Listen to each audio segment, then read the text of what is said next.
Ô Bolsonaro, qual é o seu problema? 2019 nem começou e eu já estou esperando a minha arma chegar aqui em casa. Eu quero, assim, sério mesmo, ô Bolsonaro, ô Jair Messias Bolsonaro, presidente empossado do Brasil. Cadê a minha escopeta que não chega? Cadê minha Magnum Smith & Wesson 44 que não chega aqui em casa? Cadê meu rifle da Primeira Guerra Mauser .308? Cadê minhas armas? Vamos! Eu quero uma arma. A posse de ontem foi maravilhosa. Eu quero neste vídeo falar dois assuntos aqui importantes. O primeiro deles, mais ameno, é a notícia boa do dia. Obviamente todo mundo acompanhou a posse do Bolsonaro ontem. Foi uma beleza, aquilo encheu Brasília. Foi a maior posse de qualquer presidente na história do Brasil, a despeito do que disseram alguns idiotas na internet, tipo o seu Felipe Neto. A posse de Bolsonaro contou com 115 mil pessoas, segundo o gabinete do general Heleno. Muito mais do que em 2003 do Lula, de 71 mil pessoas, ou da Dilma, de 30 mil pessoas. Só que a posse do Bolsonaro, além de ter 115 mil pessoas, tinha bandeiras do Brasil, né? Diferente da posse da Dilma e do Lula, que só tinha bandeira vermelha. E esse povo, você sabe que eles não estão preocupados com o Brasil, né? Eles querem só perpetuar o projetinho de poder. Mas eu vou falar de coisa importante aqui, vamos falar do governo Bolsonaro. O fato é o seguinte, eu estou extremamente feliz, a despeito do que possam dizer algumas pessoas, que nós temos no governo hoje dois militares, um capitão do exército e um general do exército. Por que que isso é importante no meu entendimento? Porque nenhuma instituição foi mais achincalhada, teve o seu orçamento rebaixado, mais humilhada na mídia, mais difamada em livros, em palestras, na mídia, por todos os lugares do que o exército brasileiro, as Forças Armadas, Aeronáutica, Marinha e o Exército. Nenhuma instituição no Brasil goza de tanto respeito da população, da massa, mas nenhuma instituição foi tão achincalhada e envergonhada. E o fato de nós termos o presidente da República mais bem votado da história deste país e um general ao seu lado como vice, representando a população, sendo democraticamente eleito, isto é uma espécie de início de restauração da honra dos militares em nosso país. Honra merecida. Esperamos que as nossas Forças Armadas façam digna a restauração dessa honra, porque nós contamos com eles como sempre. Agora, o momento para mim, assim, que foi marcante demais na posse, é uma coisa que pouca gente mencionou, que foi o fato de quando o Bolsonaro saiu da catedral, pegou o seu carro, foi até a Esplanada, a primeira coisa que ele fez quando desceu do carro, foi chamar e conversar e abraçar um sacerdote católico de batina. O sacerdote parece que se chama João Firmino. Eu não sei, não conheço esse padre aí, mas o fato é simbólico e é isto que importa. Bolsonaro pediu a bênção e abraçou um sacerdote da Igreja Católica assim que desceu do carro. Ou seja, para começar tudo, obviamente, como ele mesmo diz, Deus acima de todos. E o seu respeito e amor a Deus ficou marcante, tanto no seu discurso no Congresso, como no seu discurso lá no parlatório para a grande multidão que o aguardava. E eu acho o seguinte, que o Bolsonaro está conseguindo fazer um negócio inédito no Brasil, uma coisa muito importante. Porque assim, veja só, no Brasil, segundo o professor Olavo de Carvalho, nós temos no Brasil 4 grandes, vamos dizer, instituições, grupos, movimentos, como queira, que foram responsáveis por construir este país, vamos dizer assim, pelo menos na sua história mais recente. Foi o Partido Comunista, os militares, a Igreja Católica e a maçonaria. Essas são as grandes forças dentro do Brasil que fizeram e fazem história, são atores dos quais a gente não pode retirar a nossa atenção. E o Bolsonaro está conseguindo, de algum modo, congregar 3 destes poderes. Ele está conseguindo congregar os militares, por razões óbvias. Ele está conseguindo a Igreja Católica, parte dela, principalmente os fiéis e parte da hierarquia, uma parte ínfima da hierarquia, e a maçonaria na figura do seu vice, o general Hamilton Mourão, que parece que um bode, né, um maçom da mais alta estirpe. Só que assim, claro, a maçonaria não é um movimento uno, não é um bloco, etc., mas me parece que ele está conseguindo concentrar as forças da maçonaria também a favor do governo. O problema, é claro, está lá o Partido Comunista, vamos dizer, o movimento comunista no Brasil, que é, obviamente, oposição ao Jair Bolsonaro. Só que o movimento do Partido Comunista, tem gente do movimento comunista dentro da igreja, tem gente do movimento comunista dentro dos militares, principalmente de baixa patente, até mesmo alguns entre os maçons, mas vamos dizer, de certo modo, que o Bolsonaro conseguiu congregar 3 dos 4 principais movimentos no Brasil, e o grande desafio do seu governo vai ser conseguir manter esta trindade, por assim dizer, contra a última força, que é o Partido Comunista, e fazer um governo de fato que devolva o Brasil aos brasileiros. Um governo, como ele disse, assim, porque é uma frase maravilhosa, de acabar com Brasília e começar a falar em Brasil. Mais Brasil, menos Brasília. Óbvio, gente, que eu falo quando também da igreja, também é da igreja protestante, mas o problema da igreja protestante é que ela não tem um centro de ação. E como ela não tem um centro de ação, não é centralizado, seu poder é uma confusão de um monte de denominação, etc., é difícil você ter uma ação em bloco. A igreja católica é um pouco mais fácil. O grande desafio, no meu entendimento, do Bolsonaro vai ser ter que lidar com a CNBB. Mas tudo bem, a CNBB agora ano que vem vai ter o seu... A CNBB ano que vem vai ter a renovação aí do seu conselho permanente, da sua diretoria, e nós esperamos que alguma coisa boa venha a caminho. E todo mundo, obviamente, acompanhou, chorou. Eu me emocionei ontem assistindo, estava sozinho em casa, me emocionei assistindo a fala da Michelle Bolsonaro aqui, quebrando o protocolo, começou falando antes do presidente eleito, em Libras, sendo traduzida por uma bela senhora, um belo exemplar feminino que estava do seu lado, traduzindo aquilo para o povo todo. E olha, a respeito disso, além do discurso maravilhoso que ela fez, eu só tenho a repetir as palavras do nosso querido filósofo Joaquim Teixeira. O cara deixa sua mulher ser protagonista no momento mais importante, mas as feministas gostam do cachaceiro que joga a culpa dos trambiques na esposa. E aí o Bolsonaro, a parte do discurso mais formal no Congresso, fez o discurso maravilhoso, irretocável no parlatório. Foi a primeira coisa que ele abriu o discurso falando que a população brasileira começaria a ver um começo do fim do socialismo no Brasil. Isto para mim foi um negócio marcante, porque esta porcaria que desde os anos 60 vem assolando este Brasil, nós não aguentamos mais falar disso aqui. Apesar de que alguns imbecis lá na Globo News ficam falando que socialismo não existe, que isso é uma bobagem. Como assim, meu filho, que socialismo não existe no Brasil? Olha, um cara desse tinha que tomar um supapo na cara, não é possível. Falou sobre a necessidade de educação básica, sobre a necessidade de acabar com a ideologia de gênero, da legítima defesa, e foi ovacionado pela população, sobre as forças policiais que precisam ser valorizadas, a criação do excludente de ilicitude, a abertura comercial, as relações exteriores sem o viés ideológico, a questão do agronegócio, etc. Ou seja, ele foi coerente com tudo aquilo que ele disse na campanha, ou seja, ele está mantendo a mesma firmeza, a mesma clareza desde a campanha até agora. O Bolsonaro, as poucas vezes que eu estive com ele, ele é isto mesmo. Ele não consegue não ser ele. Isso é uma qualidade raríssima em político. A maior posse da história, com a maior votação da história para um presidente, parece que será um dos maiores momentos do Brasil. Chefes de Estado estavam lá, como o seu Netanyahu, o Bibi lá da Israel, estava um representante dos Estados Unidos, e estava, obviamente, o caríssimo Viktor Orbán, um modelo de ação do Estado contra os inimigos do povo. O que ele fez, eu já falei aqui nesse canal, o que ele fez com George Soros na Hungria é o exemplo a ser imitado aqui no Brasil em relação às fundações internacionais desse povo todo. Porém, agora, resumindo tudo isso aí, foi uma posse maravilhosa, o governo está muito promissor, o Bolsonaro está reunindo aquelas três forças contra o movimento comunista, o movimento revolucionário, vamos colocar assim deste modo. É claro que o governo não está isento de problemas, e aqui eu quero ir para a segunda parte deste vídeo, que é falar a respeito dos problemas internos do partido. E antes de continuar aqui, criatura, por favor, inscreva-se no canal, porque essa porcaria do YouTube aqui fica tirando a inscrição, é uma encheção de saco. Assine o sininho lá, marque no sininho para você receber as notificações. Eu não tenho problema nenhum em falar mal, eu não quero falar mal, eu quero constatar problemas para ver se eu sou parte da solução. Mesmo quando eu falo mal dos comunistas, estou tentando ajudar o país, entendeu? Eu não estou querendo ficar fazendo só picuinha para ganhar like aqui. Vocês sabem que esse não é o meu estilo. Agora, o fato é o seguinte, o governo, o partido do Bolsonaro, tá cheio de problema, que só um idiota não vê isso aí. E é claro, este vídeo aqui é para vocês entenderem a natureza dos problemas e também para o pessoal do PSL, dos ministros, etc., que eu sei que assistem aos meus vídeos, ficarem mais atentos e começarem a pensar em soluções.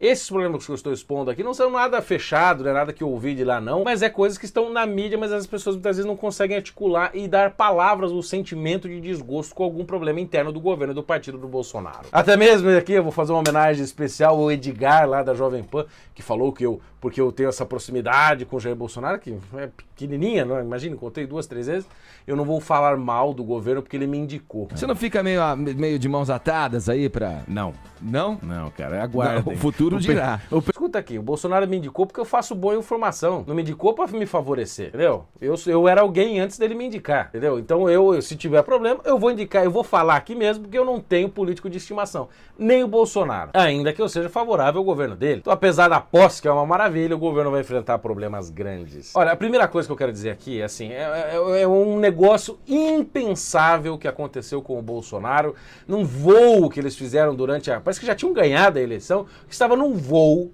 num voo já tinha ganhado a eleição, tava num voo o general Mourão e o Bolsonaro e toda a equipe do alto escalão do partido, esse pessoal todo, num avião só. Brasileiro, você tem noção do que é isso? Do atestado de incompetência estratégica que é uma viagem como essa? Você tem o vice, o presidente, o alto escalão do governo, todos no mesmo avião, acho que tava até o Paulo Guedes. Se esse avião cai, se acontece, sei lá, como o Celso Daniel, como o Teori Zavascki, como o Eduardo Campos, como aquele pessoal da testemunha do Lula, como não sei o que, sabe? Aquela morte assim que morreu. Será que esse pessoal não tem noção do ódio e da violência que existe das pessoas contra ele? O cara levou uma facada e ainda não entendeu isso. Na posse parece que ele melhorou lá, colocou 3 mil pessoas lá na segurança de todo o evento. Se você quer entender o que é o crime, você tem que ler um cara chamado Varlam Shalamov, que é um escritor russo, que tem um livro chamado Ensaio sobre o Mundo do Crime. Você leia este livro e você vai entender o que é um criminoso de fato, um blatar.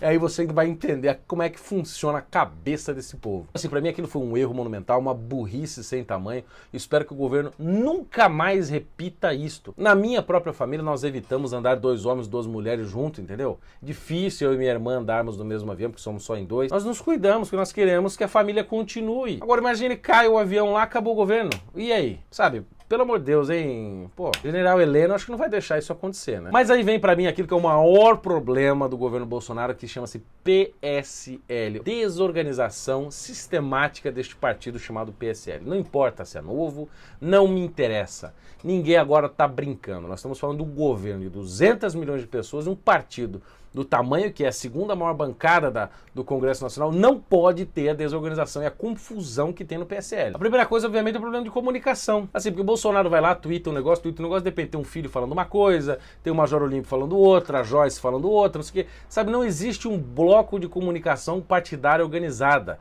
Ninguém aqui quer que o partido seja a voz única, que todos não ouçam. Mas assim, pelo amor de Deus, alguma unidade e direção comum tem que ter. O seu Bibiano, que parece que é o chefe do partido, precisa tomar alguma atitude a este respeito. E mesmo o próprio Twitter do Bolsonaro, não sei se é o Carlos Bolsonaro, que parece que cuida do Twitter dele, parece que não é mais, né? Mas assim, o Bolsonaro tinha a oportunidade de pautar a mídia todos os dias. Eu já falei isso para o próprio Carlos Bolsonaro, ou para o Flávio, não sei qual dos dois foi. Eu falei, olha, veja o que o Trump faz. O Trump acorda às 5h30 da manhã e começa a twittar às 5h30 da manhã e pauta a mídia o dia inteiro. O Bolsonaro tem que aprender a fazer isso. Não começar a twittar às 11 horas da manhã, tuita cedo, entendeu? Faça coisas coerentes e você vai pautando a mídia e não deixa que eles fiquem te atacando. Não dá tempo deles atacarem, porque eles vão ter que ficar apurando as notícias que você mesmo cria. Eu já falei isso aqui várias vezes, mas parece que ninguém me ouve. É o mesmo caso de comunicação com o negócio da nomeação dos ministros, né? Ficava aquela especulação, etc. E faltou, tudo bem que tava já uma confusão, faltou uma comunicação firme, entendeu? Uma palavra forte contra a mídia, uma comunicação única do partido, dizendo não, não é, entendeu? Ficava um pessoalzinho dizendo não, pode ser não sei o quê, pode ser não sei o quê.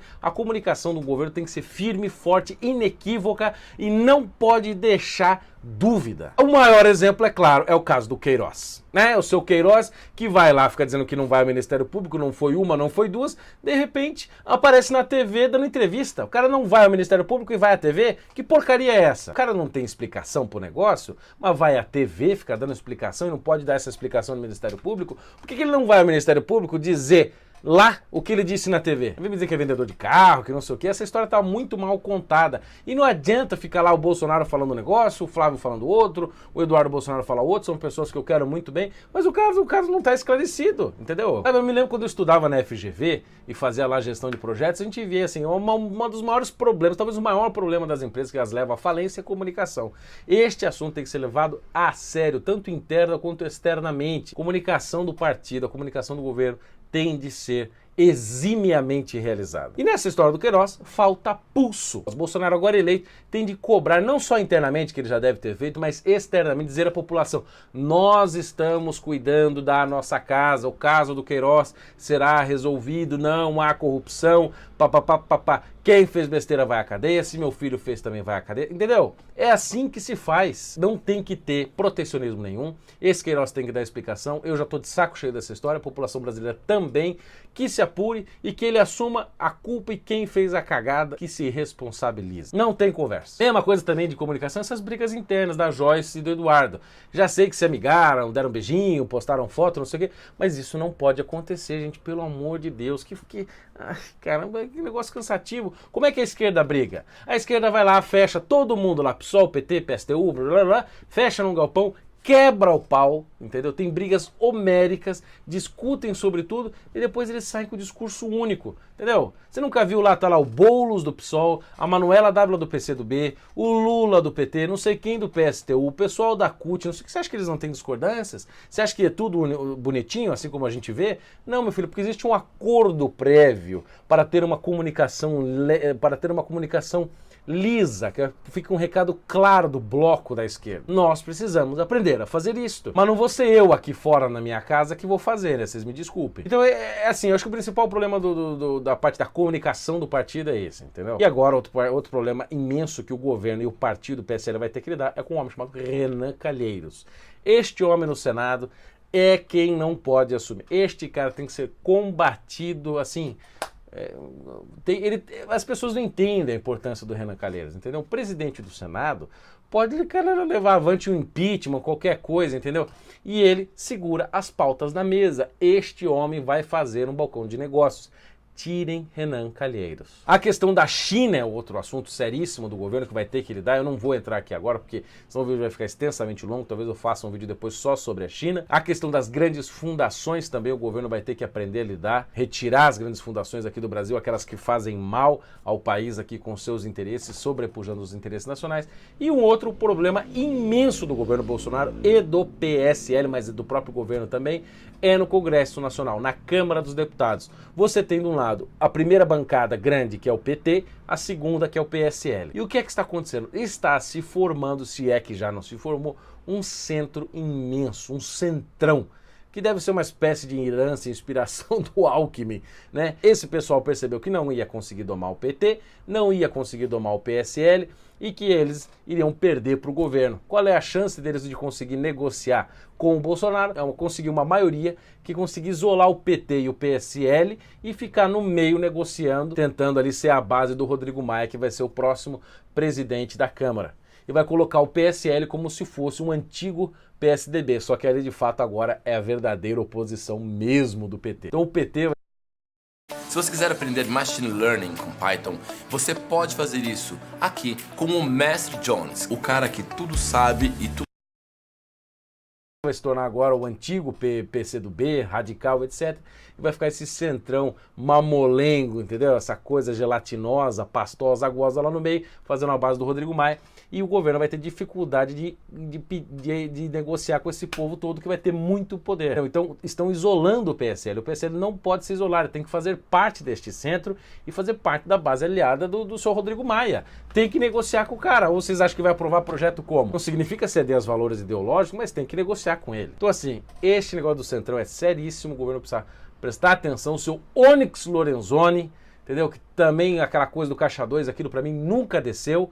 Tem que cuidar desse negócio, dessa articulação, o seu Bibiano, esse pessoal todo, porque senão o governo não andará. Senão proposta de ideologia de gênero, de armas, de educação, o escambau, vai ficar tudo no sonho idílico que ninguém deseja. Então, essas foram as duas observações grandes que eu tenho a fazer desse começo de governo. Nós vamos acompanhar de perto e cobrar Bolsonaro sobre essas coisas, inclusive sobre aquela patifaria, no meu entendimento, que foi ele comungar na Igreja Católica. Até onde eu sei, ele está em situação irregular na igreja. Não é da minha conta a vida sexual dele, etc. Mas assim, se ele está em segunda, terceira união na Igreja Católica, você não pode comungar. Isso é sacrilégio, Bolsonaro. Sacrilégio. Tão sacrilégio quanto o que o Haddad fez na igreja. Só que pelo menos você é de inspiração católica, mas está numa mescla meio protestante, uma confusão aí. Você não pode comungar, entendeu? Você não pode comungar. Isso é sacrilégio. Então, Bolsonaro, pelo amor de Deus, não apareça comungando e nem comungue. Isso faz mal para sua alma, é uma ofensa ao Cristo e uma ofensa à igreja e aos fiéis. Ficaremos atentos aqui ao governo. Vocês aqui nos comentários deixem a sua sugestão e nós continuaremos aqui abraçados na verdade e nada mais. Nós continuaremos firmes e fortes. Lembre-se lá de entrar na minha livraria, os links estão aqui na descrição. E nós continuaremos firmes esta